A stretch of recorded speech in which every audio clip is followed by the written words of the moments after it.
Hey everyone, Kate Langford here from Kate Langford Career Consulting, coming to you live today to talk a little bit about resumes. We have had a lot of people coming through the doors lately, and we've been doing these resume reviews, which is what we do on these 20-minute chats. And a lot of people are a little bit dumbfounded about some of the review that we're giving back to you, and just kind of realizing, oh my gosh, I had no idea that that's how resumes are actually written now and how they're received for the reader or the recruiter or HR.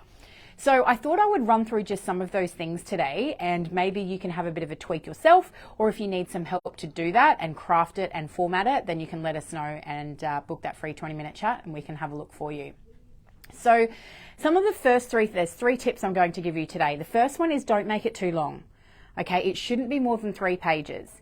2/3. If it's 4, then it's too long. You want to make sure that you don't go any more than 10 years back. If it is relevant though to what you're going for, then make sure it's included somewhere. The second thing is, and a lot of people don't realize this, but having too many boxes, having icons, having your picture, having tables and lines and all of those things, it's really important you don't have them in your resume. Why? Because there is a thing called the applicant tracking system, which is ATS. Now, a lot of people in businesses these days are using them because they're scanning through resumes a lot faster. And so if it looks or has any of those things that I've just mentioned, you won't get read. The system is not designed to be able to read that. So that's the second thing. And with that, I want to talk about the format. So the format of a resume, it needs to be clean and to the point very, very quickly. They don't want to have to search for what you are, what skill set you have, and what you're bringing to them. Really critical, because when you are looking for a job, you need to be super clear on what you want, not just putting your skills and experience and all of those things put in a page. Because if you do that, what's going to happen is you're not clear about what you want. So how do you expect the employer to know what it is that you're wanting? So they have to almost like find the story within your resume. So if you're not clear on what you want, that is why we teach you that at the beginning. It's module 1, which is all about the clarity. It's around the coaching. What do I want? What lights me up? What frustrates me? What type of boss, industry, all of those things. You need to be clear on that, because if you're not, that will show through the resume. All right, so there's 3 really, really awesome tips that I hope you can implement in when it comes to your resume.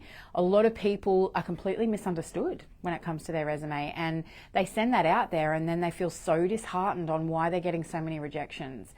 Then once we overhaul their resume for them, they come back and say they've actually got multiple offers, and sometimes they even get $20,000 or $30,000 pay rises. So it's just about really valuing yourself, knowing your worth, but more importantly, really knowing what you want. Because at the end of the day, you need to make sure that you're doing something that you really love and not just what you know. And a lot of people stay in a job because they know it. So if any of those things are resonating with you, please reach out and book a free 20-minute chat, or just private message me on Facebook and I'll book you in there. I'm actually having some fun on calls on Mondays at the moment. I've put myself on calls because I'm just really loving jumping in and talking to people and connecting with people. So if you do want to book a chat, I have got a little bit free on Monday. So please jump in there. But any questions, let me know. And if you have any comments, give us a like, love, or a feedback, or even a comment like, how are you going with your resume? Is that working for you? What do you think is some of the stumbling blocks there when it comes to careers or resumes? So we'd love to hear that, and I'm happy to do a live next week on a topic if you want to comment below on something that might be holding you back. But otherwise, have an amazing day, and I'll talk to you all next Thursday. See ya.